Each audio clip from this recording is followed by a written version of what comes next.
to Blue Jays Today, where today, guys, the Blue Jays are finally getting the respect that they deserve as they rank at the top of CBS's power rankings. We'll take a look at that. Also, there's some other power rankings that don't have us number 1, 2, 3. Some of them are 4. Shocker, right? Getting disrespected again, but we're getting a little bit of respect. We're going to look at that and as well the past series that we had with the Tigers, the upcoming series we have with the Orioles, and most importantly, we're 4 days away from the trade deadline. We're going to talk about those trades, what's transpired in the last 24 hours since we were live literally just last night, and is anything going to happen anytime soon? Before we get into it, though, hit that like button, smash that subscribe button, and welcome to the Blue Jays Today show. I'm your host, Adam Peddle. And I'm your host, Nicholas Paleolog.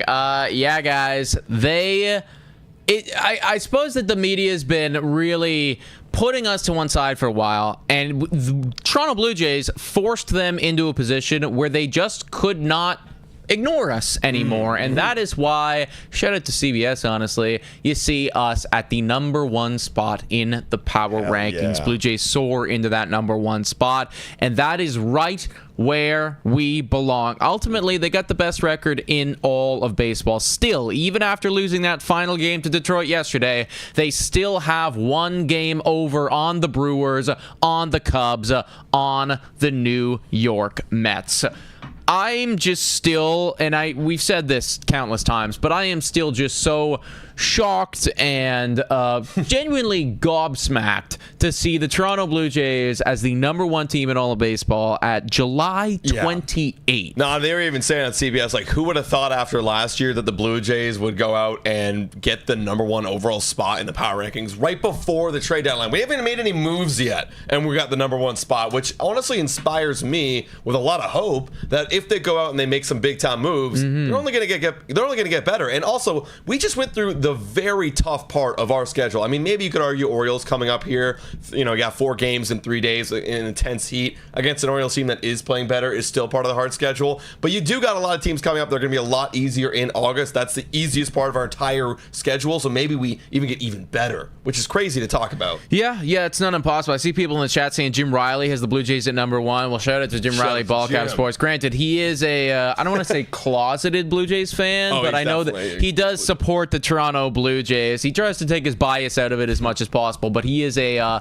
Toronto Blue Jay fan at heart. Maybe not quite as diehard as us, but definitely is a supporter of the Toronto Blue Jays. So maybe a little bit of bias there, but Blue Jays are deserving of that number 1 spot. And I keep coming back to this really important statistic that is just instilling me with so much more confidence that this is the time to put all of the chips into the middle. Like, this is the moment to go all in, because the Toronto Blue Jays have the best record against teams above 500. That's still true. 39-30, considering they lost the game yesterday to Detroit, is the record against teams above 500, and that's roughly 4 to 5 games better than the next best team. All the other teams are kind of like 34, 31, maybe there's a 35 and 31 in there, but the Toronto Blue Jays have like a whole series of wins more against good teams than anyone else. Yeah, exactly. And you look at the New York Yankees, and you can really look at them and go, well, that's not a championship caliber team because they have a below 500 record, against teams above 500. So maybe consider that,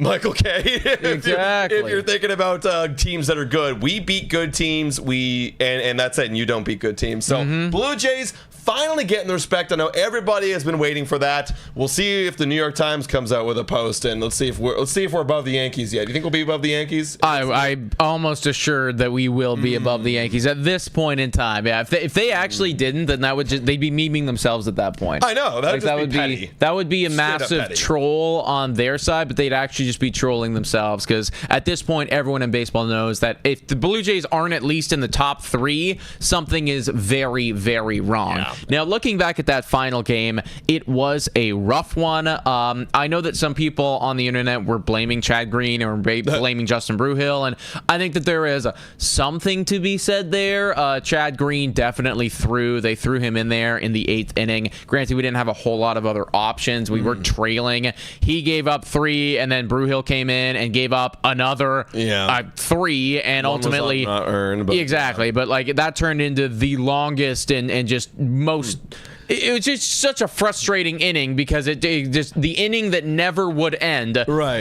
But I do think that Toronto probably was going to lose that game anyways, because even though Chad Green came out and everything like that, I mean, had they not given up all those runs, maybe Detroit puts in their star closer, and then we don't get those 4 runs. That's the thing, right? Because they had Visa warming up in the bullpen, even though we did get to him the night before, or the game before, so that's something to know. Maybe we could have gotten to him again. I mean, the Blue Jays, if you think about it, would have hypothetically come back and won that game. So overall, though, I'm not upset. Some people look at this 10-4 loss as embarrassing. I don't. You got 10 hits, right? You got 10 hits for your side. They got 10 hits on their side. Some of it was more timely than ours, obviously, right? So that's what it is. And also, I can look at that start from Max Scherzer, and we can really build off this and get a lot of confidence, ladies and gentlemen. Max Scherzer, coming into that game, we were thinking, this is a number 5 guy, hasn't been playing good. He's got a 5+ ERA.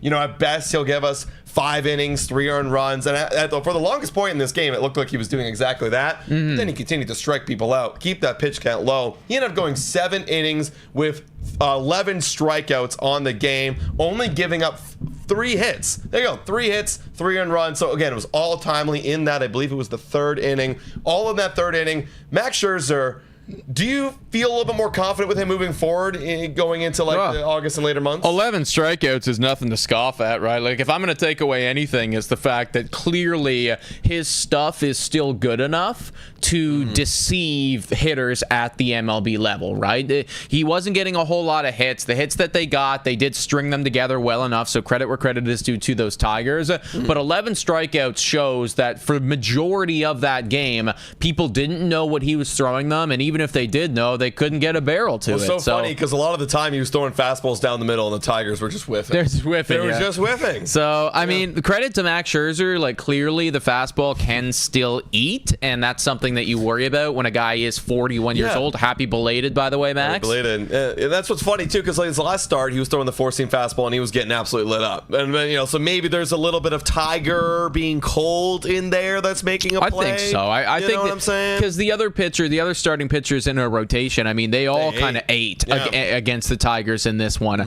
So I definitely think that that's a factor. Tigers were very, very cold offensively speaking, and were pretty much the entirety of that series up until basically the 8th inning against Chad Green and Justin Brewhill. And I do see people in the chat saying we should DFA Chad Green. We're going to talk about that soon, because I do want to get to that whole conversation as well. To circle it back to Max Scherzer, though, yes, I have a little bit more confidence in him. However, I'm still 100% in the boat that the Toronto Blue Jays need to go out and get another starter.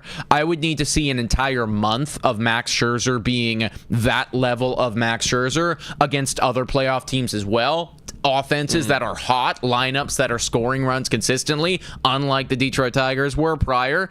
I would need to see that before I'm capable of going, okay, that is a playoff guy for us. Yeah, there's a long road for Max Scherzer still. I mean, Buddy's only got 6 starts under his belt.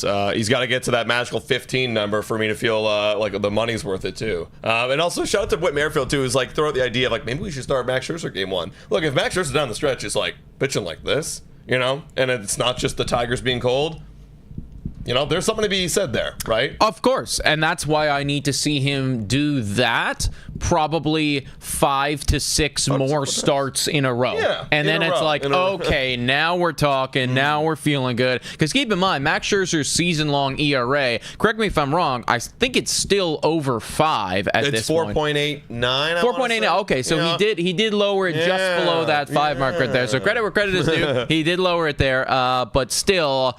Is that your game 1 guy? Yeah, not at this point. And I've said this about everybody in the rotation. Whoever's hot leading into the October playoffs, that's the guy we're going with. And probably there will be a little bit more weight towards a Barrios and a Gosman kind of player that have done it in the past. And maybe a Max Scherzer if he is cooking at an elite level, because, that guy just deserves a game 1 start because of who he is. Then maybe we lean there. But we got to wait and see. Also, here's a quick shout out for Dave Pope's 16-month member. Let's go. That's crazy. He's saying, let's go. Basically a year and a half. Not quite a year and a half, but pretty close to a year and a half. I also see Talon Pottle in there saying, Jim had a great show last night. You guys should collab for the trade deadline. Believe it or not, I reached out to him this morning. He's already got back to us. We're going to work something out. We're going to see. Both of our schedules are very, very busy this week, so I can't promise anything, but we're going to try to work something out where we can talk with Jim Riley and get his thoughts on the Toronto Blue Jays trade deadline and just trade deadline as a whole. Let's transition and talk about that entire conversation. Toronto Blue Jays fans want to DFA Chad Green. Chad Green has not been playing good ball. There's no denying it. It feels like it's this slow downward spiral where we're just losing it more and more and more every single time he touches the bump. And now on the season, you're looking at a guy with a negative .3 WAR, an ERA of 4.85, and a WHIP of 1.406. Trade deadline is coming up. We're hoping more guys are going to come in here. Is Chad Green on the chopping block for you? Absolutely, Chad Green is on the chopping block. We have probably a few guys in that bullpen that are on the lower half of the totem pole that I'm starting to kind of like. Like Flu Hardy, I still kind of like. Obviously, if we go get some other guys, maybe he's got to go back to AAA. But Chad Green's got nowhere to go. He can't really be sent down to AAA. He's got no options. For me, if you're going and acquiring, let's say, 3 bullpen guys, that absolutely has to push Chad Green right out of that bullpen, especially if you're getting a starter too. You're not going to send any of your current starters down. So that's another bullpen piece kind of added up there. So if you go get 3 to 4 arms, you got to get rid of Chad Green. There's no more waiting around. He's going to be a free agent at the end of the year.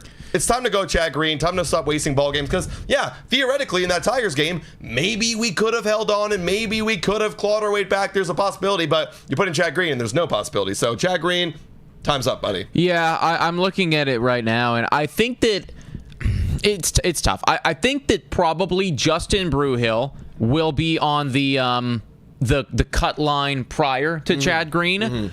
But after him, I look at the rest of this bullpen, and I think that he could be the next guy up there. Now, granted, if you cut Chad Green, or if you DFA Chad Green, it's DFA, he's done. Because he doesn't have any options, where somebody like a Mason Flu Hardy does have some options.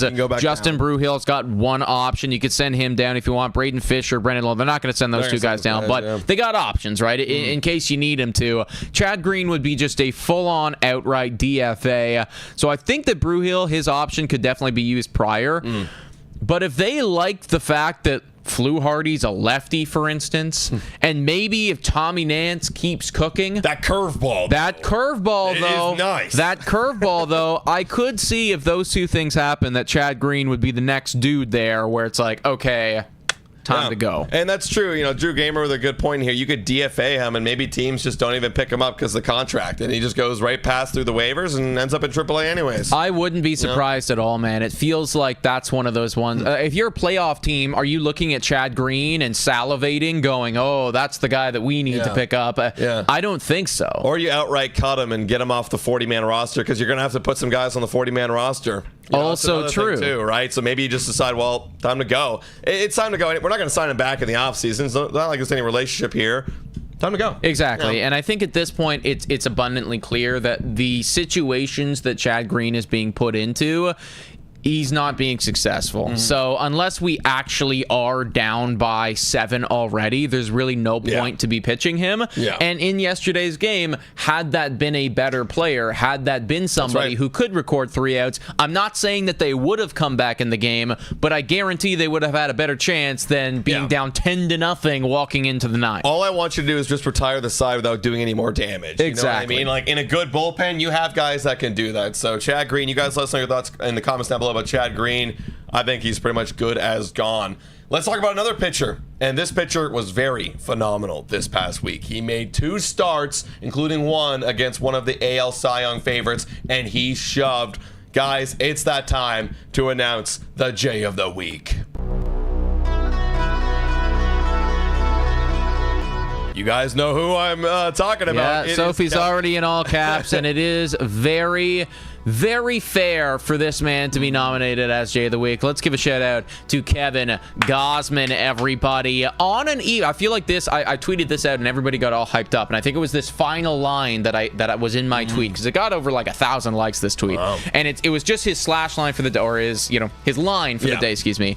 But the final line that I said is that on an evening where Tarek Skubal was on the bump, Kevin Gausman was the best pitcher out there, and he was.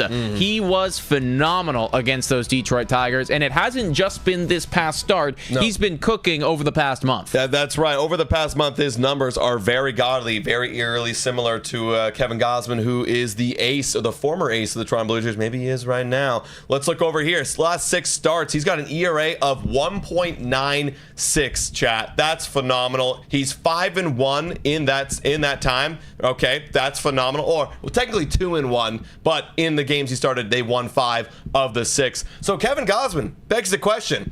I just brought it up before. Whoever's hot going into October will be the game 1 starter. It feels like at this point, Kevin Gausman is the game 1 starter. Where are you at? At this moment right now, should playoffs start tonight, I would be having Kevin Gausman as my 1. I would probably have Eric Lauer in there as my number 2. I know some people will say I'm crazy for that, but 8 innings? 8 innings, and it's been going. Yeah. Like, this is not a new thing. This is something that he's been doing. And then following that, I mean, at that point, you'd probably make a strong argument for Jose at that point, I think. And that would be my 3 guys there, should you be in a 3-game wildcard series. And if you're in the ALDS, then obviously Bassett and Scherzer would follow accordingly. But that would be my number 1 and my number 2 right now today. Yeah, and honestly, again, it all depends on where we are entering into October. But right now, like, the rotation looks pretty decent. The rotation, honestly, I think the ERA numbers are deceiving, because there are guys in that rotation that can give you good playoff performances, give you a good effort, and a chance to win any given night. Which then, when we look at the trade deadline and we're looking at, like, maybe there isn't like an ace level guy, then maybe there isn't necessarily a demanding need to get an ace level guy if you do got guys that can perform. I mean, I think we're saying that right now because ultimately we had a great series against a struggling offense, and I think that there's a little bit of recency bias playing into that because on top of them being able to give you awesome outings, there is also going to be that one outing sprinkled in there where the game is lost immediately. Of course. And that is just something that you can't have in a 3-game wildcard series, specifically that wildcard series, right? If you're in the ALDS, okay, maybe the shit hits the fan one day, and there's a bunch of runs, and we do lose the game. But you have enough games to be able to claw your way out of that. Good baseball should prevail. But if you're in the wildcard series, and one of those 2 first games is just we're out of this thing immediately, you're kind of screwed. Like, you're playing from behind the 8 ball a lot there. That's why we got to go to the ALDS. Yes, that's why we want the bye, and that's also why I want to have an actual locked-in number 1 ace where when you put him on the bump, the worst thing that you're going to see is 6 innings, 3 earned runs, and that's like a bad outing for that guy. That's Jose Barrios right there. That's Jose it could Barrios right there. But no, seriously, I mean, well, yeah, ideally I would want that too.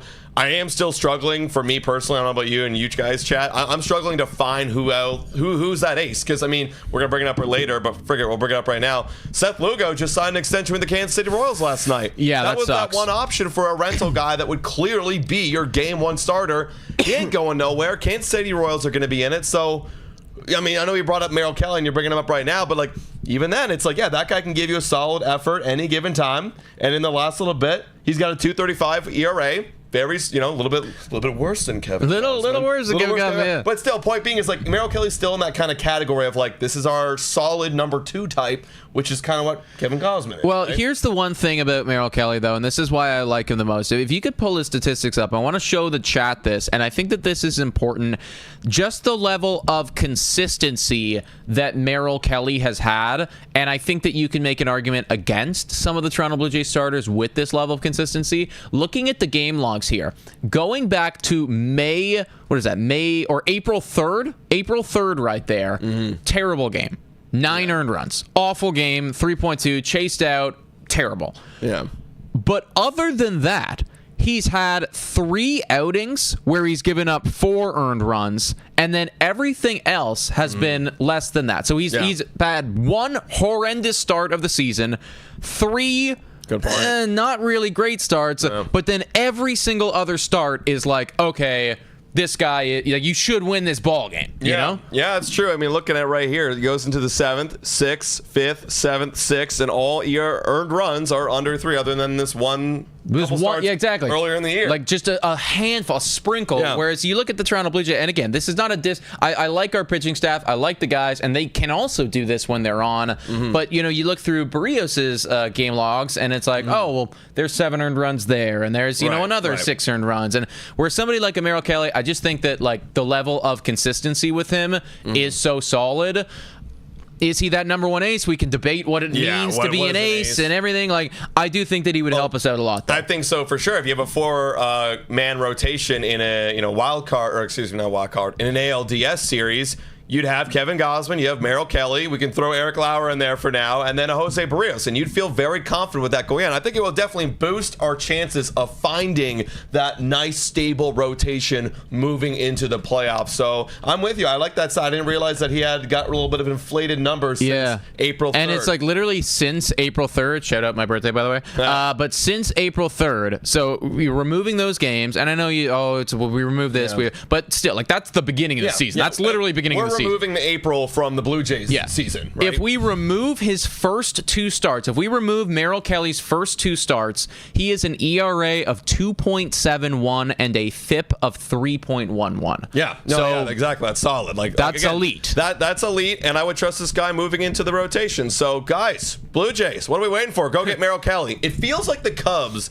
are in on Merrill Kelly too. Oh, we gotta handle those Chicago Cubs, man. The Cubs and us are in very similar boats. Good defensively, good offensively, but you could use a little more pitching. I mean, many teams are like that, but that's what it feels like right now. We got to outbid them. We got to outbid the Yankees and this coming trade deadline. Cubs are scary for me when it comes to the trade deadline because I think that they're also in a boat with Kyle Tucker on the last year of his deal and with a couple other guys where it's like, this is the best this is the best chance that the Cubs have had in years. Like, you could argue probably since, you know, Rizzo and Baez was good and, you know, all the, like, Brian, probably since then. In the last decade, this is the best the Cubs have been and the best chance that they have, and they're in a position where they don't know when they're going to be this good again.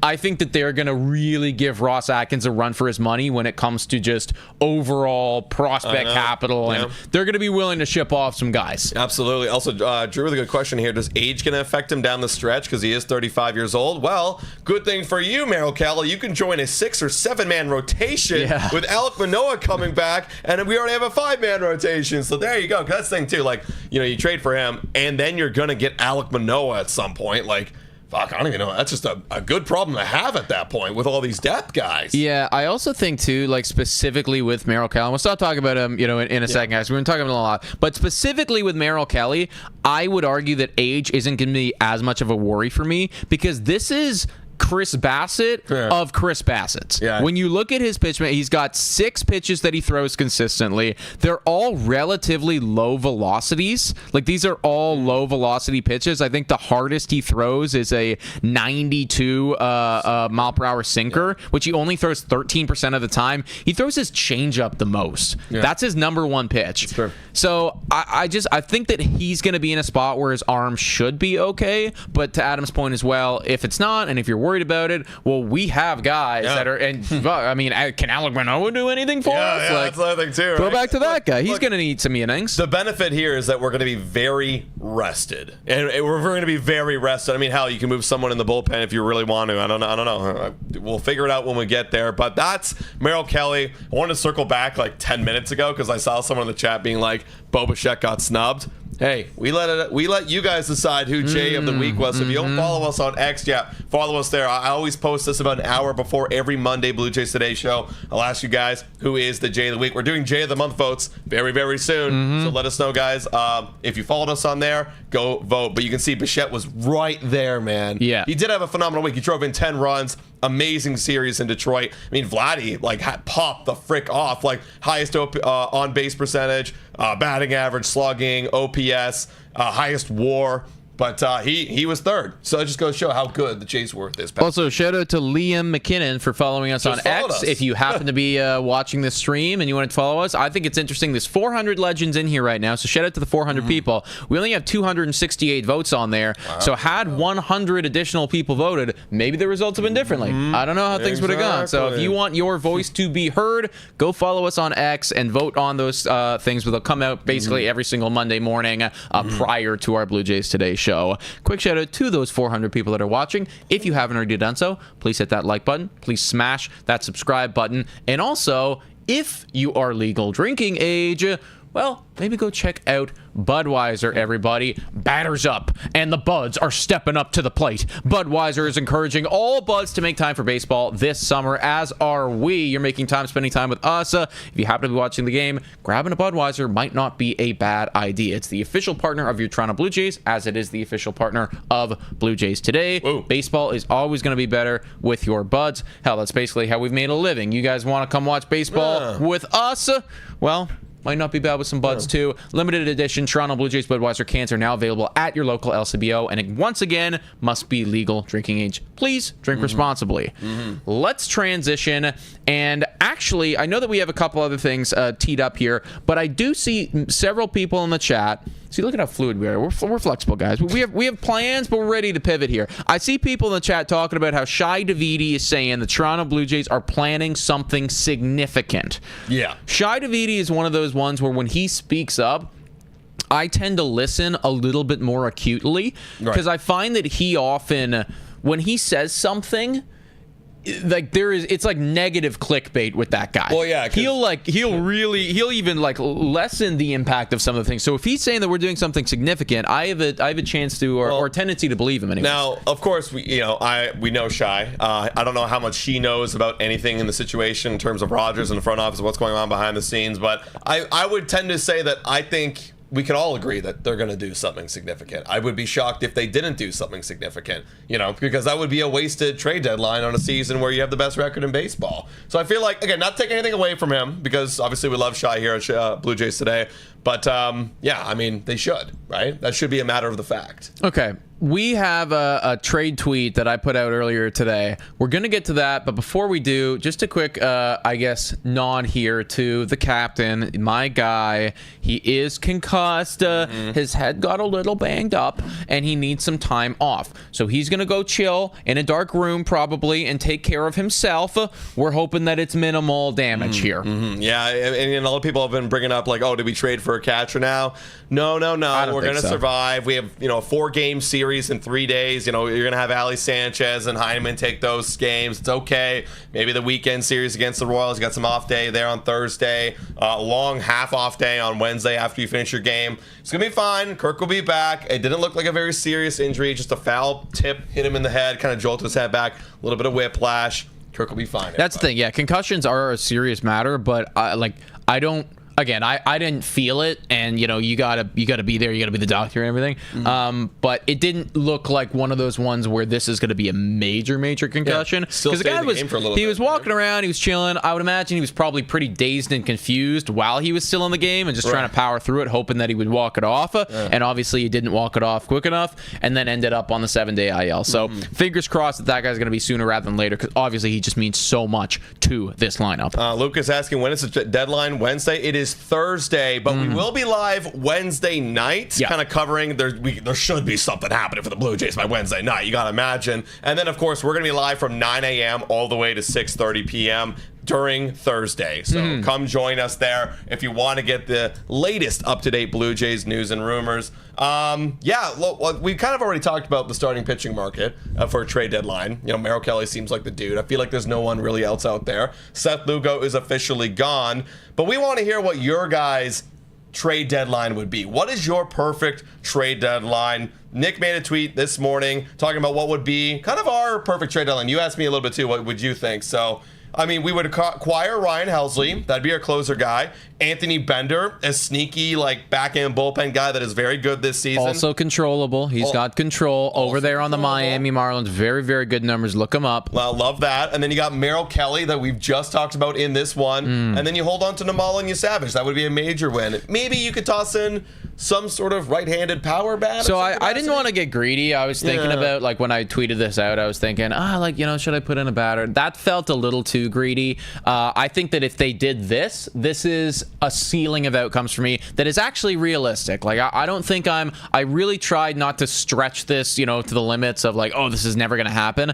I could see a reality. If we believe Shai Davidi, I think that a deadline like this would classify under that umbrella of significant because you go out, you acquire a major starter, arguably the best rental starter available.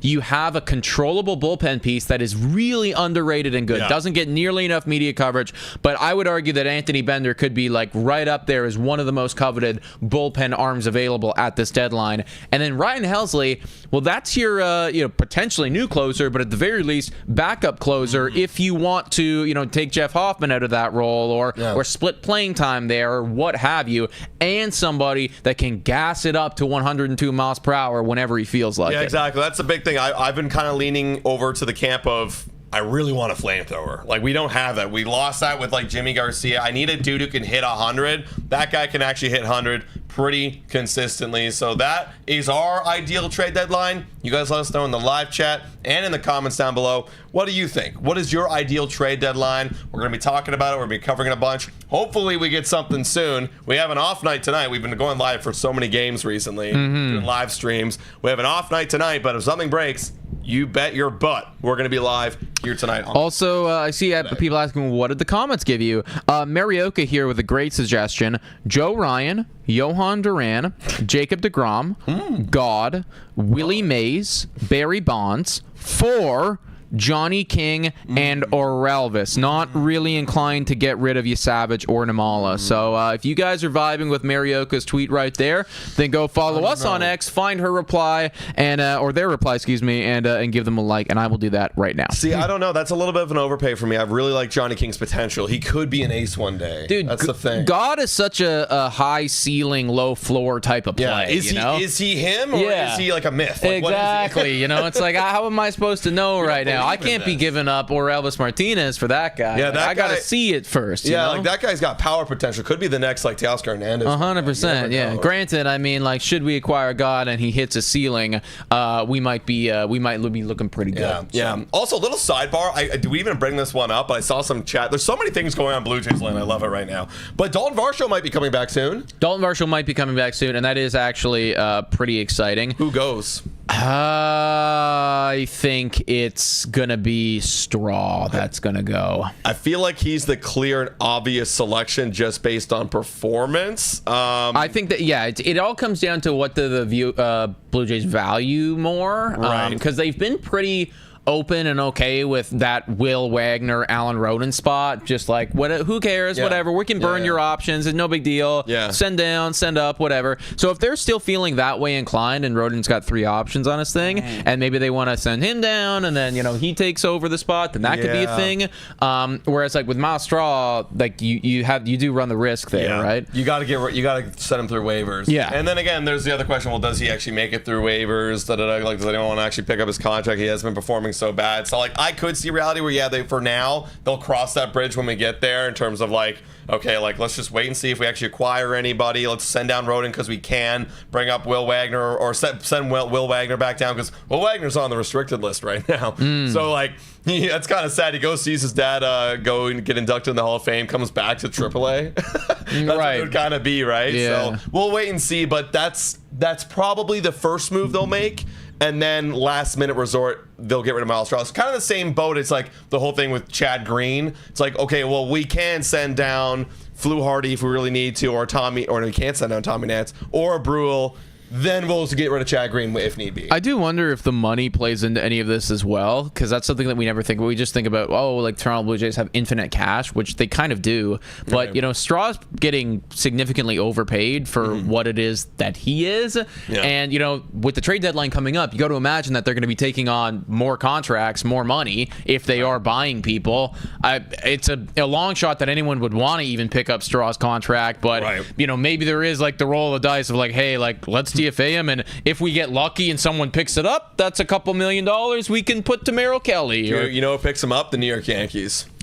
Maybe. Maybe the New York Yankees. That's the Aaron Judge replacement right there. Yeah, we need defense. That trade was so funny, man. I got to be honest. When they traded for Ahmed Rosario, And then I saw Joe's McFly over there on drama. I've been like, what are you guys so mad about? We need defense. You go look at this guy's baseball savant. He's second percentile. Bottom centile, yeah. In outs above average. Like, dude, this guy's ass. On like again, we're Blue Jays fans, so I feel like there's going to be way too much bias involved in this. But on a scale of 1 to 10, based on how genuinely concerned you are for the New York Yankees this season, 10 being like, oh, this team is going to completely crumble. They're going to miss playoffs. It's going to be horrible. 1 is like, no, this is still a strong World Series contender. Like, where are you at? I honestly, I put him at like a 4. I put him at a 4 because, like, I still, like I said on our Bad for Baseball podcast, go check it out, everybody. We talk about general MLB if you want to go follow us there. Bad for Baseball. I said it like Judge's injury seems, maybe they're underplaying it, but like it seems like he's going to be back mid-August, early August. You never know. And then once he's back, okay, all the concerns kind of gone. They're going to trade for a pitcher. You know they're going to do that. So that kind of solves a lot of those issues. And I think they should still make the wild card. So I'm not concerned, like, you know, they should sell everything and blow it all up. But I put it at a 4. I might be like a 5 or 6 because, honestly, even when Judge was healthy, they were still losing. And the defense was terrible. But and they now got Rosario. Right. Rosario Ryan McMahon, might save it. Ryan McMahon's actually a piece, so I mean, credit to them for doing that. Olm's here with a $6.99 dono saying, guys, the moves you are talking about does not make them World Series contenders. Because to me, it's not big enough. I think we should go bigger. And listen, Olms, I honestly tend to agree with you. I would love to go bigger. When we put that tweet out, I was trying to be as realistic as possible. If I didn't include realistic in brackets and I just said perfect trade deadline, I would have Joe Ryan in there, and I would have Johan Duran. Yeah, exactly. I probably still would have Anthony Bender because I do really think he's actually very, very good. But I might even add Eugenio Suarez. Like a perfect deadline, sure. We could argue that there is a way better deadline out there than the one that we predicted.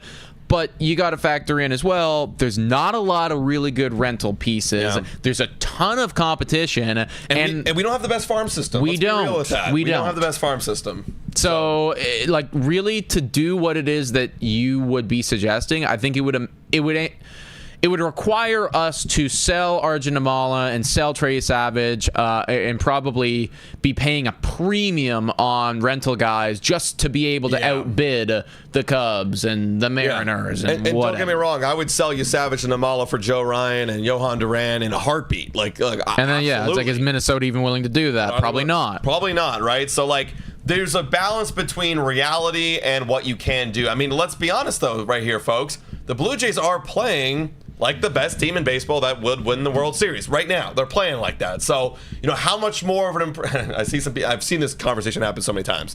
I'm not necessarily believing it, but how much more of an improvement do you need to make over the top? Like, obviously, if you go get Suarez and Joe Ryan and Johan Duran, you're the clear, absolute favorite. You should be the World Series favorite, absolutely. But right now, they're in a really good spot. And adding Merrill Kelly and adding guys like Bender and Ryan Helsley, I think that will definitely make you a lot better and still give you a chance at the World Series. Yeah, I think that they're going to help. You know, I think when you're in a spot to go all in, I personally lean towards going all in. And because there is going to be that couple weeks time or that month of time where the offense isn't as good as they've been or where Kevin Gausman isn't literally doing what he was doing, shoving when he was on the bump the other day or what have you. So having additional players that are doing really well at that point is great for us. But you're right. I mean, if they walked into October as they're playing right now, we might not even need anyone else. Knock on wood. Yeah, exactly. But of course, you know, they're obviously going to make those improvements, and we'll see. But we'll see. We're all going to find out these answers this Thursday, everybody. So that's why you guys got to come along and join our live stream. It should be a fun day. We also got a new sponsor coming in. That'll be a pretty fun segment. Yeah, that'll be really cool. Let's talk about the game of baseball, everyone, and look at tonight's game, tomorrow's doubleheader, and as well the Wednesday game before the trade deadline. They got 4 games before that magical trade deadline. Let's get into it, everybody. Chris Bassitt is on the bump for this one against Zach Eflin tonight at 6:35 p.m. What do you got for this one, Nick? You got Chris Bassitt, who's been cooking. Eflin, not cooking so much, but the Orioles have been playing a lot better. What are you thinking? Yeah, I'm actually just pulling up the Orioles schedule and results right now. So in July, they're 10-11, so actually not great. In June, they were 16-11, so they were really good in June, and then so far in July, they've been a 500 ball team. So I like the Toronto Blue Jays in this one. I do think that we are going to. I think that we're going to do well against this series. The biggest, I guess, obstacle for me is the fact that it's a lot of games with not a lot of rest. Yeah, and very hot heat too. Yeah, the heat is going to be a thing. Granted, Baltimore's going to be playing in it as well. But the Toronto Blue Jays have been playing a lot of baseball. They've been on the road. They've been moving around. The bullpen is taxed. The pitchers are tired. I still think we win, but it might be a little bit closer than some people expect. Yeah, I guess the one thing you could take out of the Max Scherzer start is that we didn't really burn any of our good bullpen. No, we didn't. So yeah, they got a day off. They basically all got a day off. And like tomorrow's game is going to be very crucial because we'll talk about when we get there, but like you're going to have to burn a lot of bullpen that day. So tonight start with Chris Bassett. We're asking him to give us 7, maybe 8 innings. Like actually, like no joke, he might get pushed at 110, 120 mark if he's pitching well, but we'll see. Let's give our score predictions and choose our winner in just a moment. Before we do, let's give a shout out to the sponsor of this video. Whoa, time for a quick shout out to the sponsor of this video. Hit your picks and knock it out of the park with Betway. Scan the QR code down below to join the action. Only available in Ontario. Must be 19 years of older to participate. Please play responsibly. Now everyone, back to the content. Shout out to Betway, everybody. Here are the betting lines, exactly even. Yeah. I think that's kind of disrespect again to Toronto, just because, I mean, looking at the pitching matchup here, there's a significant advantage going towards Toronto's side and a significant disadvantage going towards Baltimore, and then not even factoring in the whole like win-loss records here. We're on an absolute tear right now. I know we're on the road, but still, guys. Still, you're Baltimore, and you've been playing under 500 this month of July. So for me, this is a no-brainer. Blue Jays are going to win this. I'm honestly going to take the money line tonight. I'm not straight up. If it's going to stay like this, and this was at 10:30 when I made this, so if it stays this way, I'm absolutely taking it. If they're giving me even odds, I say the Blue Jays, a little bit of a high-scoring affair here. We bounce back. We win this one. 9-3. Go Jays, go. Okay. Go. Yeah, I think Blue Jays are going to win this one as well. I'll say that they maybe it's not as high scoring there. I'll go 5-4 Toronto. Okay, Closer game than we expect. Quick shout out here to VPCZX. Oh. We need Cody Clemens from Minnesota. Interesting shout. Okay, yeah. we'll be on Wednesday's live stream, on Thursday's live stream, and potentially tomorrow if we have one. We're going to really be taking some time to evaluate your trade proposals, to go through a bunch of guys, to just really like soak it all in. So honestly, like stop in the next couple days, and should you have any trade ideas or anything, that's the time to let us know. Yo, Orsimi asking who's getting a hit tonight. I already know Orsimi's asking for a parlay right now. Who's getting a hit tonight? Tough to go wrong with Bo Bichette. 5 for 5 performance. 5 for 5 yesterday is phenomenal, man. We talked a little bit about the potential extension with that guy and where that's going to be at. I love that he's popping off, especially since that we're in this postseason race. Just be aware, every 5 for 5 day that he has, you can tack on an extra $1 million there. Absolutely. Orsimi, always appreciate you guys. Yeah, bet responsibly, Orsimi. Bet responsibly. Let's move on to games 2 and 3 that are going to be happening tomorrow. The doubleheader starts at 12:35 p.m. Eastern Standard Time. This is a tweet from Arden Zwelling breaking down who exactly is going to get the starts. So it's going to be Eric Lauer starting for one of those games, and the candidates to pitch for the other 27th man spot could be Estrada, Mako, Lucas, Schultz are going to make a 26th man roster call up. We'll see exactly where, who it is and how many innings we'll get, but that is right now the game plan. The Baltimore Orioles, they don't have anybody slated right now to pitch. Let me go and flash over to their page and see who it could possibly be. They don't have anybody marked in right now on the. Oh, they have one guy, Morton. So they're probably gonna do the same thing. Bring up a 27th man, and then they'll have Charlie Morton. Is Morton still as terrible as he was at the beginning? He is pretty bad. He's pretty bad. So you're gonna get their 27th man versus our 27th man most likely, and then Charlie Morton versus Eric Lauer. Where are you at in this one? I think that we're gonna lose one and win one tomorrow, and I think that you can expect there to be a infinite amount of runs. One, because there's 2 back-to-back games. So people are going to be tired to begin with. 2, temperatures are going to go over 40 degrees. That's crazy. And we saw yesterday when it was really hot, not as hot as it's going to be, and not as many innings of baseball, but we saw yesterday as the Toronto Blue Jays, the game was going on, you could tell Bo's getting tired and the heat and everything, and then there was some... we kind of started falling apart. Well, when we're down by 10. When we're down by 10, for sure. But I do think in the heat, in back-to-back days, you're going to see the pitchers get super fatigued really early. There's going to be a bit more mistakes in the field. Infinite runs incoming. Yeah, take the over on the runs. I wouldn't be shocked to see Blue Jays scrape 2 wins, but I'm with you. Just for the sake of playing devil's advocate, we're going to win 1, we're going to lose 1. We win the Eric Lauer start, of course. Of course. And then on Wednesday, we're calling for a W, or at the very least, I will be. Jose Barrios up against Dean Kramer. Not a bad year for Dean Kramer. No, not bad at all. But this is where our record is better than your record, and we will win. We take 3 out of 4. Toronto Blue Jays rolling going into Thursday's trade deadline. I would love that, guys. And that would bring our record to 66-44. Pretty damn good. 22 games above 500. Wow. What does that pace put us on? Because I know I saw someone tweeted out today that we're on a pace for like 96 or 98 wins or something like that. I'll do the math right now. Yeah, I'll figure out. I'll kind of slowly be doing the math. Do the math right here. How about A's rookie with 4 home runs? Yeah, we're not gonna.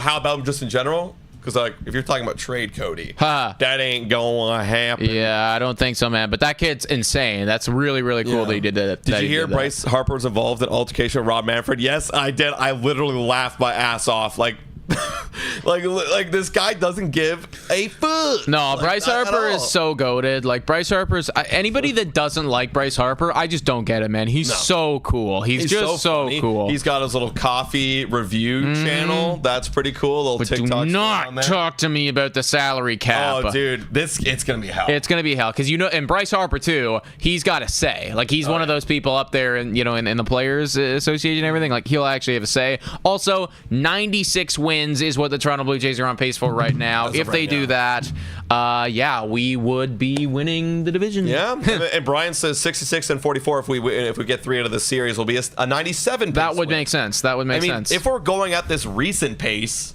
people are tweeting out there. Could be 100. Could be 100 wins. Could be 100. I don't want to get ahead of myself. But, guys, that's the series upcoming. We'll be live for the Tuesday night game. Of course, things might change, depending on if the Blue Jays make a trade or do something. It's going to be very flexible this week. So stay tuned. Hit that subscribe button for that. Shout out to Paul from Toronto with a $5 donut saying the day game tomorrow worries me. The temp is going to be nasty. Yeah, we can get 5 innings out of every starter. Who knows? If we can get 5 innings tomorrow with the Heat, I will 100% take that. I'm going to be giving the pitchers tomorrow a pass. Not a pass to give up like 10 earned runs, but just a general pass because I can understand that it is going to be harsh conditions that they're working with. I can even imagine, too, it's like your hands are going to be sweating. It's going to be tough to grip the baseball. It's going to be a lot of stuff. Let's get to the final segment of this video, folks. It is time to spin the wheel. The spinning... Fortune, colorful, future determining, stat, analyzing, and it's a wheel. I thought a trade happened. Dude, that's actually even bigger than a trade because now I don't think he can get traded at all. Oh, shit. Cleveland Guardians. Emmanuel Clase. Placed on non-disciplinary paid leave as part of MLB sports betting investigation. Yeah. Oh, Clase's second Guardian leave trying to... No dude. way, buddy cheated. Yo, did he do a bad thing? Oh, that's so bad, dude. That's not it. See, it's one thing when it's like a nobody relief pitcher that no one talks about. That's a guy. That's a dude. What are you doing, Clark? Yeah. Okay, well, we don't know yet. We got to see the investigation. Dude, literally everyone's like, there goes any trade value. Like, dude, trade him. You can't. Who would trade for him now? I'll give you Pagano. It's like he's gonna be on the disciplinary. That's crazy, man. Wow, that's nuts. I'm gonna be very interested to see what happens there. Emmanuel Clase is an actual name. That was somebody that we had on our trade board, but at this point, I can safely say that is probably not going to happen. Let's get a little update on the wheel. You got 2 last week. The 2 categories you got: Scooble, definitely a better J killer than Aaron Judge. Aaron Judge was ass. He got 1 hit in that series. That was a home run. Honestly, I thought about Aaron Judge, and then I was like, he's probably going to get intentionally walked a shitload. But that's the thing. If he gets intentionally walked, because the last series he had in Toronto, he got intentionally walked a lot, and then he hit homers when he did. And he was actually had a phenomenal line. He did. Well, we'll see. Scooble was amazing, and then Unk and Vladdy split the stolen bases categories, and then the worst J was Ernie Clement. I was forced to pick Lucas, who had 2 homers, had an OPS over 900 this week. Lucas is like a guy, man. He is. I feel like Miles Straw is the pick at this point, but then it's like, does he get the playing time? Playing time. That's the thing, right? All right, it is your week. Let's spin. I need a sweep. The wheel. I need a sweep. Trade Chad Green for him? Sure, why not? Oh, I would do that. I would do it in a heartbeat. I mean, look, it's not my money that he's got to take. So we're gonna do worst J again. Give me. I'm pretty sure Ernie Clement was the worst J. Let me just do a little bit of double checking. I'm gonna go all. Feels like it feels like this is a lock. It feels like Ernie Clement has been playing pretty doo-doo in the last little bit. He has an OPS of. Wait, that doesn't make any sense. Last 7 days, excuse me. There you go. Alejandro Kirk's on the IL. Ernie Clement's 721. Barger's been playing kind of ass. I just can't pick Barger with that juicy 850 OPS that he's got this season. I'm still gonna go Ernie Clement. My gut's saying Ernie Clement's gonna be still struggling. That's super fair, man. And I actually know exactly where I'm going to go. Oh wow, people are saying Chad Green. That actually wouldn't be a bad show for you. It's not a bad show, but he could be gone. That's true. Oh, that's also true, actually. He could be gone. I know where I'm going to go immediately. I kind of lucked into this one. I'm going to pick Tyler Heineman. He's going to get all the playing time since Alejandro Kirk is out. I know that he's got a great slash on the season, but is he going to be able to do it whilst he is the everyday guy? Yes, I say no. Yes, he will. Yes, he will. Second category right here. Oh, yeah, we got a couple Heinemans in there. Shout out. I see you guys. Definitely Ernie Clement's the worst one, 100%. 100%. We're going to get... I thought I was going to go for it. Yes, I was going to smash Vladdy. Well, there's a couple guys. I would have been happy to take Bo there had you done that, you know? Home runs. Ooh, interesting little category right here. Home runs. We don't have a lot of home run hitters. Literally not many at all. Damn. What about the last... Let's go last 30 days here. Who's actually hitting the bombs? It is George Springer. It is Addison Barger. I'm going to go with George Springer. He feels like that's the easy one. Yeah. Oh, man. Because Barger's not playing great. Getting cold. I think I'm going to go Vlad here. Yep, that's fair. He's starting to heat up. Yeah, I think I'm going to go Vlad because he is heating up. He does great in the second half. He got a bomb last week, I believe. So I will take Vladdy and hope that we can get that launch angle just a little bit that much higher. Okay. Final category, I will be going first on this one. Let's see what it's going to be. Back to home runs again. No, come on. This thing's not weighted. It's definitely not. We get the same ones. It's home runs again. I don't know how that... Like, I'm trying so hard not to... And it's going to be... Oh, it's coming back. Worst J. Oh, my God. Oh, my... Also, I put J killer by accident. Whoops, I'm going to go worst J. What is it? I'm blocking the screen. Worst J again. Oh, my God. Yeah, I'm going the other way. I'm going the other way. Yo, ERA. We've never gotten ERA pitchers this year. Wow. Because did you see what it just did? It like came back. Okay, it's ERA. We're going to go with ERA because we haven't got it this time. Yeah, it has to be weighted for sure. We got to fix that somehow. Well, I know what I'd go if I were you. Oh. I'd go if I were you. Give me Eric Lauer. Oh, wow. I thought it was going to be Kevin Gausman. I'm going Eric Lauer. Hey, give me Kevin Gausman. Oh, shit. There she goes. Okay. I'm taking Eric Lauer, baby. I will gladly take Kevin Gausman in that pick. I know they're both really good, but Gausman won J of the week. And, there you go. He's popping off right now with a sub-2 ERA in the last 6 starts. Guys, let us know your thoughts about everything we talked about in this podcast. What are your thoughts about the trade deadline? Give us your picks down below. And as well, let us know about the wheel. Who would you be riding with this week? Yeah, shout out to all of our YouTube members. $4 upcoming YouTube member, $4 a month to do that. So shout out to you guys. Please hit that like, smash the subscribe button. Thank you so much for watching, everybody. And as always, go Jays, go!